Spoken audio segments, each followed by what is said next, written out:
केवट प्रसंग रामायण के अंदर एक प्रसिद्ध प्रसंग है। इस प्रसंग में जाने से पहले मैं यह बताना चाहूँगा कि रामायण की कहानी में जब राम, लक्ष्मण और सीता वनवास जा रहे थे तो रास्ते में गंगा नदी आती है और उस नदी को उन्हें पार करने के लिए वहाँ पर एक केवट होता है जो अपने नाव को अपने साथ रखे हुए होता है। राम, लक्ष्मण और सीता केवट को रिक्वेस्ट करते हैं कि वे उन्हें नदी पार करा दें। इस समय जो केवट होता है वह केवट श्री राम जी का परम भक्त होता है और श्री राम जी को पहचान कर वह जान जाता है कि यही श्री राम भगवान के अवतार हैं और वह उस समय एक शर्त उनके सामने रखता है। कहता है कि मैं आपके पैर धोए बिना नाव पर नहीं चढ़ाऊँगा। यह उसका तर्क इसलिए है क्योंकि वो इनडायरेक्टली श्री राम अपने प्रभु के चरण धोना चाहता है, लेकिन वह सुंदर रूप से अपनी बात को इस तरह रखता है कि श्री राम जी मजबूर हो जाते हैं अपने पैर धुलाने के लिए। यही प्रसंग केवट प्रसंग कहलाता है और बहुत ही सुंदर ढंग से तुलसीदास ने इसका वर्णन कवितावली में किया है। तो आइए हम केवट प्रसंग को एक बार वाचन करते हैं। रावरे दोष न पायन को, पगधूरी को भूरी प्रभाव महा है। पाहनते बन बाहन काठ को, कोमल है जल खाई रहा है। पावन पाए पखारी के, नाव चढ़ाई हो आयसु होत कहा है। तुलसी सुनी केवट के बरबैन, हंसे प्रभु जानकी और हाहा है। तो आइए थोड़ा इसको समझते हैं। रावरे दोष न पायन को, पगधूरी को भूरी प्रभाव महा है। यहाँ पर केवट श्री राम से कहते हैं कि आपके पैरों का कोई दोष नहीं है या आपके पैरों का दोष मैं नहीं दे रहा हूँ, परंतु आपके पैरों में जो धूल है उसका प्रभाव बहुत महान है, ऐसा मैंने सुना है। इस प्रसंग को समझने से पहले एक बात जाननी होगी, वह यह है कि एक ऋषि थे, ऋषि गौतम। उनकी एक पत्नी थी अहिल्या। अहिल्या को ऋषि गौतम ने श्राप दे दिया था किसी कारणवश कि वह पत्थर बन जाए, और वह पत्थर बन गई थी। और उसी वक्त उन्होंने यह भी कहा था कि जब प्रभु की कृपा तुम्हारे ऊपर होगी तब तुम पत्थर से फिर नारी बन जाओगे। और इसी क्रम में श्री राम, लक्ष्मण और सीता जब वनवास जा रहे थे तो रास्ते में वही पत्थर रूपी नारी अहिल्या सामने आई और उसके ऊपर जब श्री राम ने अपने पैरों को रख दिया तो वह पत्थर रूपी नारी फिर से नारी बन गई थी। तो इसी बात को केवट ने सुन रखा था और इसलिए वह कहता है कि आपके पैरों का कोई दोष मैं नहीं दे रहा हूँ। रावरे दोष न पायन को, पगधूरी, पगधूरी का मतलब है पैरों के धूल। आपके जो पैरों के नीचे जो धूल है उसका प्रभाव बहुत महान है, ऐसा मैंने सुना है। कहीं ऐसा ना हो कि आपके पैरों का धूल के स्पर्श पाकर मेरा जो नाव है वह भी कहीं नारी न बन जाए। इसलिए वह कहता है, पाहन ते बनबाहन काठ को, कोमल है जल खाई रहा है।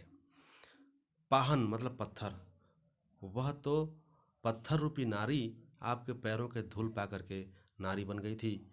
यह तो फिर भी बनवाहन है। बनवाहन का अर्थ है वन वाहन, जल में सवारी का काम देने वाली यह नाव। ये तो काठ से बना हुआ है, लकड़ी से बना हुआ है, कोमल है, और जल खा के जल खाई रहा है, मतलब ये जल में, जल भी कोमल होता है, लकड़ी भी कोमल है। तो यह चांसेस बहुत है यहाँ पर कि आपके पैरों का धूल पा करके यह भी नारी बन जाएगी या बन सकती है। और इसलिए वो कहता है, पावन पाए पखारी के, नाव चढ़ाई हों, आयसु होत कहा है। आपकी आयसु होत कहाँ है, आपकी आज्ञा हो तो मैं आपके पवित्र पैरों को धो करके ही नाव में आपको चढ़ाऊंगा, नहीं तो चांसेस बहुत है कि मेरा नाव भी नारी बन जाएगी, और नारी बन गई तो मुझे और समस्या हो जाएगी, क्योंकि एक नारी तो पहले से ही घर में है, मेरी पत्नी, और फिर दूसरी नारी हो जाएगी तो उसको मैं रखूँगा कहाँ, और मेरा जो व्यवसाय चल रहा है नाव का वह भी डूबने वाला है। यह सुन करके तुलसी सुनी केवट के बरबैन, हंसे प्रभु जानकी और हाहा है। तुलसीदास कहते हैं कि केवट के ऐसे श्रेष्ठ वचन सुनकर, वर बैन, वर मतलब श्रेष्ठ, बैन मतलब वचन या वाणी, तुलसी सुनी केवट के वर बैन, तुलसीदास कहते हैं कि केवट के ऐसे सुंदर श्रेष्ठ वचन सुनकर हंसे प्रभु जानकी और हाहा है। सीता की ओर देख करके राम जी हंसने लगे।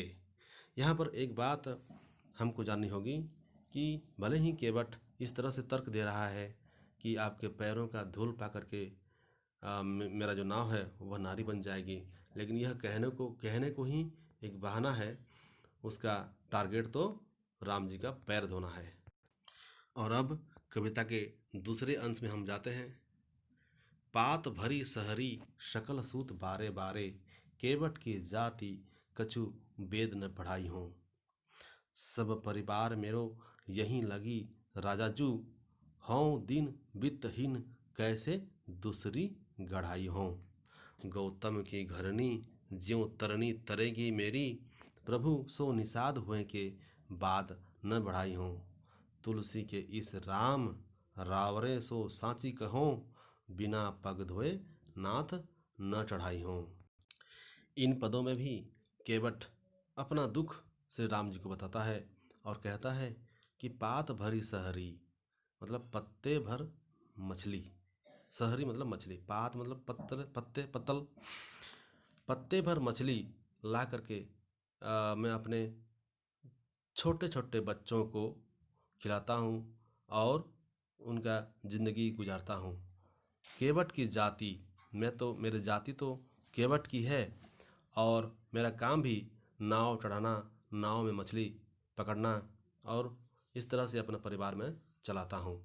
और मेरे पास इतना धन संपत्ति भी नहीं है कि मैं अपने बच्चों को वेद की पाठ यानी कि पाठ पढ़ा सकूँ। उस वक्त सब कोई वेद पढ़ते थे, तो वेद न पढ़ाई हूँ, मैं वेद पढ़ा नहीं सकता। सब परिवार मेरो यहीं लगी राजाजू, हों दीन वित्तहीन कैसे दूसरी गढ़ाई हों।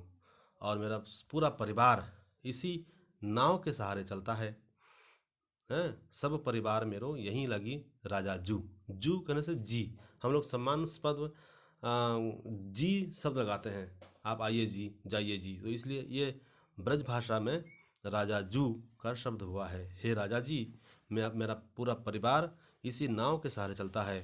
और हों मतलब मैं, हों दीन वित्तहीन, मैं तो वैसे ही बहुत गरीब हूँ, मेरे पास धन संपत्ति भी कुछ नहीं है, और एक बार यह मेरा नाव नारी बन जाए तो दूसरे नाव में और नहीं बना सकता। यही केवट का कहना है। फिर आगे कहता है, गौतम की घरनी ज्यों तरनी तरेगी मेरी, प्रभु सो निषाद हुए के बाद न बढ़ाई हों। गौतम की घरनी, गौतम की पत्नी ज्यों जैसे, गौतम की पत्नी जैसे अगर तरनी, तरनी मतलब नाव, तरेगी मेरी नाव भी अगर तर जाए का मतलब है वह नाव से नारी बन जाए, तो मेरे घर में तो वाद विवाद बढ़ने वाली है, क्योंकि एक पत्नी पहले से ही मेरे घर में है। हे प्रभु सो निषाद हुए के बाद न बढ़ाई हूँ, मैं तो निषाद जाति का हूँ, और अगर मेरा नाव नारी बन जाती है तो मेरे घर में बात बिगड़ जाएगी, वाद विवाद हो जाएगी। इसलिए हे प्रभु, फिर नीचे कहते हैं तुलसी के इस राम, हे तुलसी के प्रभु राम, रावरे सो सच्ची कहूँ, आपको मैं एक बात पूरे सच्ची सच्ची बात कहता हूँ, बिना पग धोए नाथ न चढ़ाई हो। आपके पैर धोए बिना मैं आपको अपने नाव पर नहीं चढ़ा सकता। ये सारा आर्गुमेंट सिर्फ एक ही बात के लिए है, केवट श्री राम जी के पैरों को धोना चाहता है, क्योंकि केवट श्री राम जी को पहचान चुका है कि श्री राम जी ही भगवान के अवतार हैं और श्री राम जी के परम भक्त था केवट। इसलिए इतना सारा आर्गुमेंट लेकर के आता है और जिससे कि श्री राम जी मजबूर हो जाएं अपने पैर धोने के लिए, और अंत में यही होता है कि वह श्री राम जी के पैरों को धो और पैरों को धोने के बाद उनकी पूजा करता है और पूजा करने के बाद उन्हें नाव में बैठाता है और गंगा नदी पार कराता है और उन्हें वचन लेता है कि फिर वो इसी रास्ते में आए और उनको फिर से एक बार दर्शन दें। तो यही कहानी है, ये केवट प्रसंग है और नीचे आपका वो शब्दार्थ दिया गया है। शब्दार्थ को आप लोग पढ़ें और मुझे आशा है कि यह प्रसंग आपको समझ में आया होगा। आप लोग इस वीडियो को बार बार रिवाइंड करके देख सकते हैं और फिर भी अगर आपका डाउट है तो आप लोग मुझे ज़रूर व्हाट्सएप में मैसेज कीजिएगा, मैं आपको फिर से समझाऊंगा, ठीक है। और आप लोग इस चैप्टर के प्रश्न उत्तर को करने की कोशिश कीजिएगा। धन्यवाद।